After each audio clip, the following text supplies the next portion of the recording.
Just testing. Oh, shit.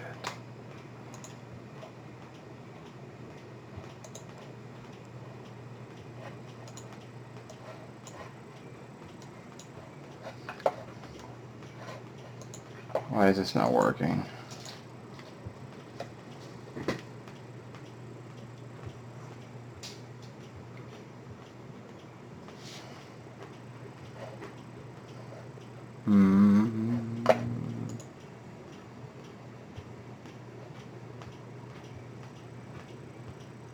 Can you guys see me? Because it's not showing up for me at all.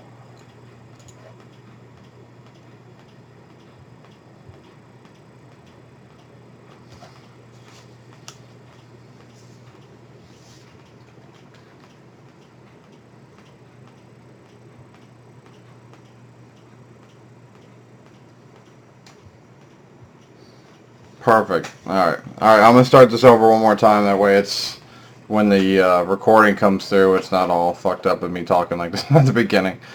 Alright, I'm going to pause and come right back.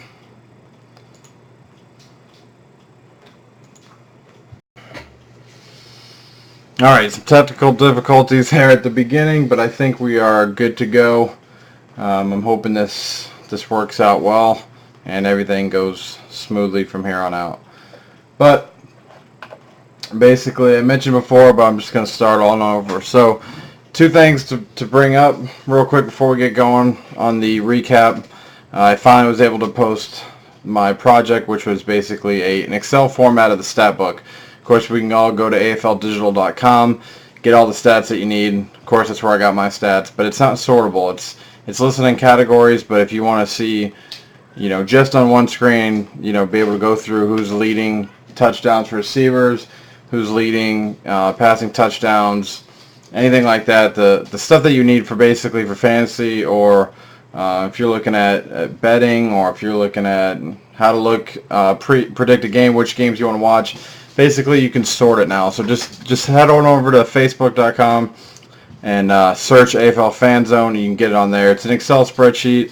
I uploaded it to our Google Drive. I eventually want to work it into creating a website to be able to use it for stats. That way you don't have to pull up the Excel spreadsheet each time, and then I could just update it constantly as soon as when I get new stats in. But as of right now, the spreadsheet's the best I can do, so I'm going to work with that. So if you don't have Excel, it does open up in Google Docs, which of course works in any browser. But if you have Excel, or if you have a spreadsheet program, it works a lot better on that. You can actually sort and do all that kind of stuff. But head on over to facebook.com. I'm going to get on all of our other ones, but it's on there. You can download it. Next, the Arena League posted a bombshell real quick before the show started. They announced that the Portland Steel has now got a new president. So they're no longer ran by the league. Well, of course, obviously not immediately, but they actually have a president. A guy named Meadow Lemon has taken over, or Lehman, taken over to be the president of the Portland Steel. The commissioner says that Meadow is a tremendous asset for the Arena Football League and the Portland Steel. He brings a wealth of football knowledge and experience and has great familiarity with the Portland market. Meadow is a great reflection of his storied sports lineage and an enthusiastic proponent of the AFL. So there we go. There will be a Portland team, it looks like, going forward. A lot of people were thinking that the Steel was dead, and to be honest, I mean, you can't really blame a lot of people. They haven't been playing well in the field. They can't get a lot of talent in there. The league was running it, but they finally have a president, which means there should at least be 9 teams next year, as long as no other team folds. But that's it. That came out right before I came on the air. But let's get down to it real quick. Of course, there were 4 games, week 11. Unfortunately, there were 3 blowouts, but 1 close game there in Orlando. The week started out in Philly, well, actually in Trenton, New Jersey, the Kiss and the Philadelphia Soul. It was close at the beginning. The Kiss were able to keep it close in the first quarter. I think it was 7-7 at the end of the first quarter. But Philly's the best team in the league. They showed it on Saturday. They came out from basically the second quarter on after the kiss. Basically, they got to stop there on the 1 yard line. They forced Jeremy Richardson to fumble, couldn't capitalize, and from then on, Philly basically took control. After that, they got a blocked extra point return for a safety, and it was pretty much over after that. And final score 73-37. And Philly just basically showed why they are the best team in the league and why, as long as they continue to play like that and show some consistency, I don't see a team in this league that's going to be able to beat them. Obviously, this week's game is probably their biggest test the rest of the season. They had Arizona on ESPN2 on Friday night. Obviously, that's going to be a big game. Arizona being probably the second best team in the league. But as long as they play, I mean, it was just like last year. Philly was 15-3 going into the playoffs, and first game they played Jacksonville. They weren't on their A game. Jacksonville came in, beat them. Obviously, they ended up in the Arena Bowl. But as long as Philly doesn't have a stinker game or a let-off game, I don't see any team in this league that's going to beat them. So I think they're going to have the number one seed going into the playoffs and home field advantage. So we'll see how it goes from there. Friday will be a huge test. If they go to Arizona and beat Arizona, then the only team that can beat Philly from this point on is Philadelphia. Because, I mean, if you look at the two losses they've had, at home to Jacksonville, which the backups were in by the fourth quarter, so that was just, that one, they just didn't show up for that one. And then they go to Cleveland, and then again, they just don't show up. So they either show up and dominate, or, you know, you're like, who is this out there? You know, there's no real in-between where they're Philly's either killing teams or they're losing to Cleveland and Jacksonville, which, you know, that'll tell you something. But that was the first game of the week. That was the first game on Saturday there in Trenton. Second game, Tampa Bay hosting Jacksonville. For such a historic game, because that was T.T. Toliver finally got, he beat, or he's ahead of Damian Harrell now as the all-time leading yardage maker or yardage receiver in the AFL. And so it was supposed to be a great night for Tampa Bay. It's supposed to be a great night for T.T. Toliver. Still was. Obviously, he's never going to forget that. People are going to be talking about that game when the next receiver comes close to that record. But unfortunately, he seems to be the only guy out there that's really trying, especially now that they got their win. They beat Arizona a couple weeks ago, and we're thinking, hey, this team might be on the rise. They just needed Boltus to come back. But these last 2 weeks, I mean, they go over and get spanked by Portland, and then they get Jacksonville at home, and they can only muster 14 points by halftime. I mean, they were down, I think, 47-14 at the half, and of course it didn't get any better in the second half. It was battle around for Tampa, and like I said, I feel bad for guys like T.T. Toliver there. It's pretty sad that a 39-year-old is basically out efforting the whole team, but not a whole lot to really go over with this one. Jacksonville came out after laying a stinker last week against Philly. Came out and took care of business. Won 67-34 was the final. And even though that looks like a blowout, that's still way closer than that game really dictated. So, game 2, Jacksonville 67, Tampa Bay 34. And again, T.T. Toliver got the necessary yards. I think he only needed 27. And he is now the all-time yardage king for receiving in the AFL. All right. Well, basically, let's just get all the blowouts real quick out of the way. The nightcap, Portland at Arizona. This one was pretty interesting to me. I still need to watch the second half, so I can't exactly go into what happened in the second half, but just looking at the stats, I mean, Shane Austin had a game. Scott last week mentioned that he's a difference maker for Portland, and that couldn't be more true. He had 8 touchdowns, 7 through the air, and 1 on the ground, and 0 turnovers. So when your quarterback can produce 8 touchdowns and 0 turnovers, you should not be losing by almost 30 points still. That means he's getting no help at all from that defense. He played exactly what he needed to play for them to go into Arizona and beat them. But when you're giving up 76 points and you're giving up 62, I mean, they're giving up a whole touchdown more than Tampa is. Tampa's giving up 56 points a game. Portland's giving up 62 points a game. It doesn't matter how good you're playing at the quarterback position, unless the other team's making mistakes, you're not going to win very many ball games. And Shane Austin just played out of his mind. I mean, I can't overstate it. 8 touchdowns, no turnovers on the road, against Arizona. So that was pretty impressive. That's basically what I took out of that game. The other thing, minor, Arizona, they brought in Jeremy Kellum.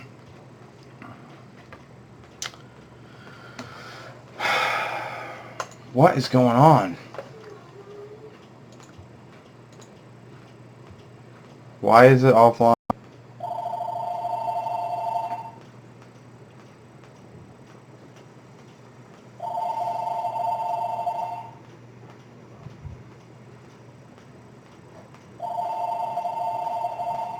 I don't know, maybe there's some kind of limit on this program. I'm going to get this thing figured out before next week, but this is very frustrating. I'm not going to get... no one's going to watch this if it keeps doing this kind of stuff.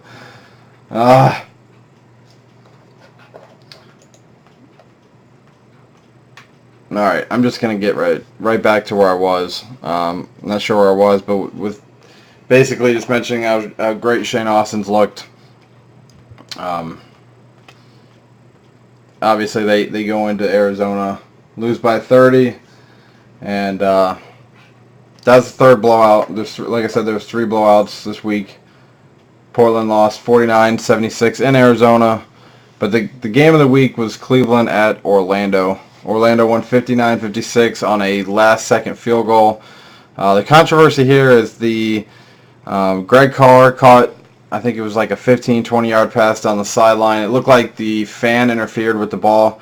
If you're not aware, if a fan touches a ball, it should be dead. It's just like in baseball. If a fan touches it, it's dead. So it was reviewed.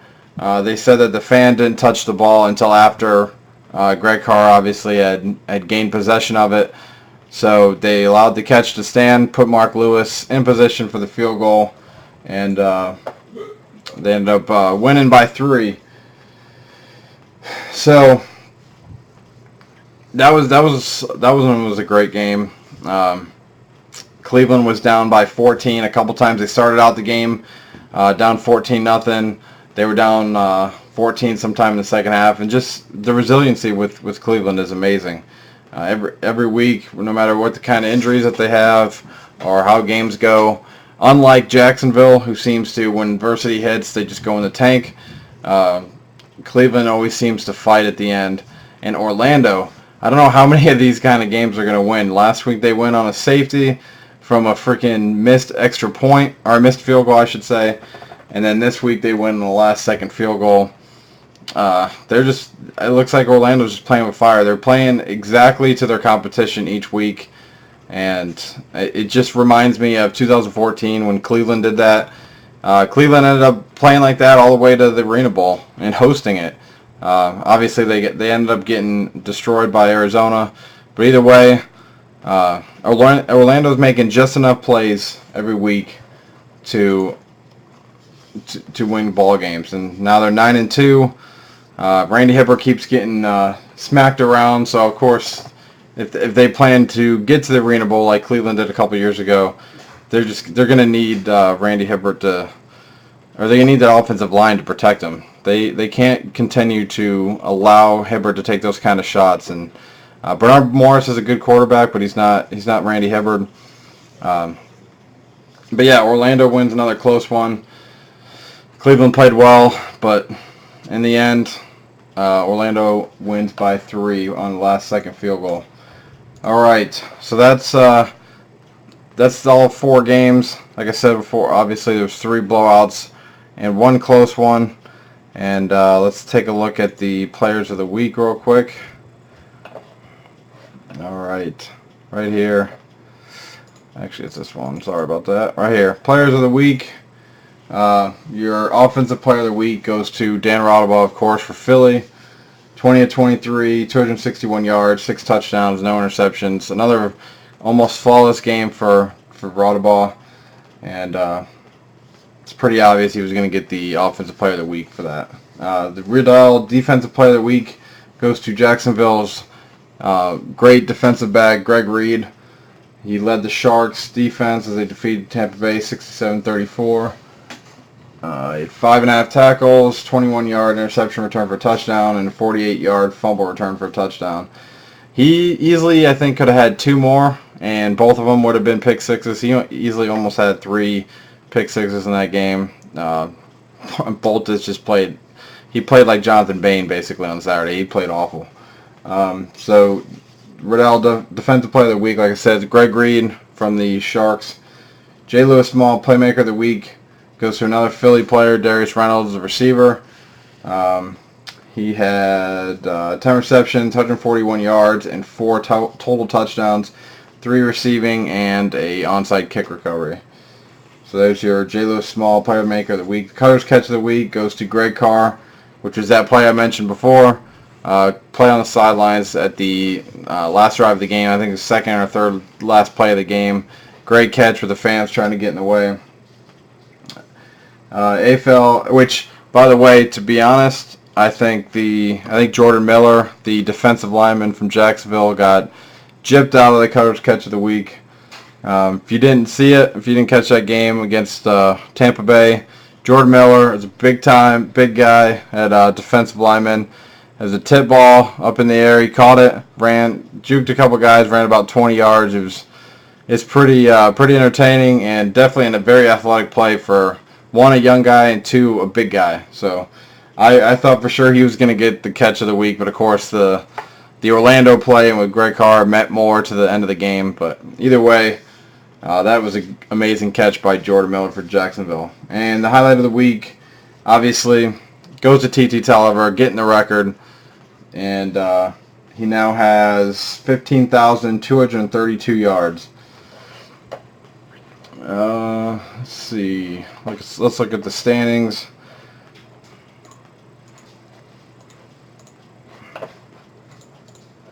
Right here, standings. All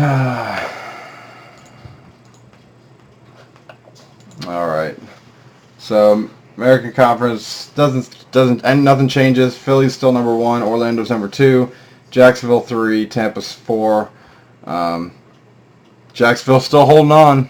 They basically got to win out because I don't see Philly or Orlando losing 3 games. But if they do, Jacksonville definitely needs to win out if they want a chance to win the conference. On the national side, Arizona continuing their pull away here. They are now 8-3. Cleveland's second at 5-6. LA's with their second loss in a row is at 4-6, and Portland is 1-9. I think if you look at if you guys can see this right here, this is the biggest number for Portland. Minus 229 in points.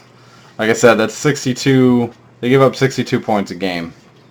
That's just that's unreal. All right. So last but not least, real quick here, obviously got to go over the power rankings. Power rankings. I mean, we're at the point of the season where we basically know how each team is going to play out, or how they're going to do. But of course, there's a little bit of change here. Let me pull it up. Let's see. Of course, nothing changes. Number 1, Philly stays at number 1. They host LA over in Trenton, neutral site technically, and take care of business. They win big. They stay number 1. Arizona jumps up to number 2 with their impressive win over Portland. Yes, it's Portland, but like I said before, Shane Austin played a hell of a game. Arizona made all the plays they need to make, and with Orlando struggling against Cleveland, it jumps Arizona ahead of Orlando. So Orlando drops to number 3. They're still up there, still in that upper echelon of the teams between Philly, Arizona, and Orlando, but they drop a spot to number 3. Jacksonville stays at 4. I mean, they took care of business at Tampa. I mean, that everyone saw that coming, so they stay where they were at. That was a no-win situation for Jacksonville. They blow them out. That's what they're supposed to do. If they lose, holy crap, you lost to Tampa. And a close win is still, how are you staying close with Tampa? So Jacksonville wins. They stay at 4. Cleveland's number 5. They jump LA. Obviously, they played well in Orlando. Easily could have won that game. But they still only jump up 1 spot. And Cleveland's number 5. The LA drops to 6. I mean, I was hoping LA would go over there and play better than they did. They kept it close early, but it was either going to be a close loss for LA or they were going to get pounded. I really didn't see LA at all going into Philly or Trenton and taking care of business, but we all saw it coming. I mean, Pete Thomas, he still only threw 1 interception, 6 touchdowns and 1 interception.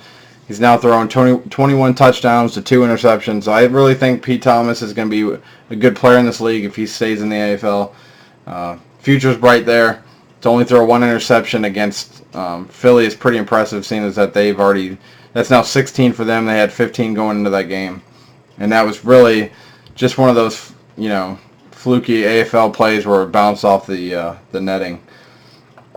And then, of course, Portland and Tampa bring up the rear. Portland 7, Tampa's 8.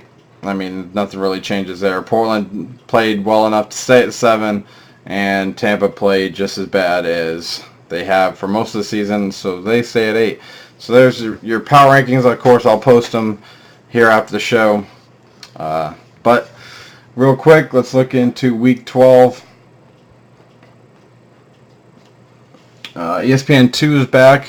That's the Friday night game, 10 p.m. Philly at Arizona is your first game of the week. That's on Friday. Saturday, Orlando at Jacksonville. That one's on CBS Sportsnet. LA Kiss at Tampa, which I will be at that game. Can't wait for that. Cannot wait to see the Kiss for the first time. So that's at 7:30 on Saturday. And then the nightcap on Saturday is Cleveland at Portland at 10 p.m. And those last 2 games, of course, are on ESPN 3. That's it. Like I mentioned, I'm going to try to get this stream working better. Got to get this new program working. I thought everything was good to go, and obviously it wasn't. But I'll have it fixed for next week, and this will run a lot smoother. But really, if you're watching this, please let everyone know. Help us on Twitter. Help us anywhere else. Just try to get the word out. Get people here. Obviously, the more people here, the more people interacting on the chat, just makes us a lot more entertaining, and we can all get together, talk about the week, look ahead to the next week, and that's about it. Follow us on Twitter, Facebook, all those things, and I will see you on Thursday for the Game of the Week preview, which pretty obvious what the Game of the Week will be. It'll be Philly at Arizona. That'll be up on Thursday. That'll probably be my new week, or my new day of the week to post my previews. I was doing them on Friday. I think I'm going to start doing them on Thursday, so look out for that this Thursday. Philly at Arizona is your AFL Fan Zone Game of the Week, and the preview will be then. So I will see you guys then, and I will catch you guys later. Take it easy.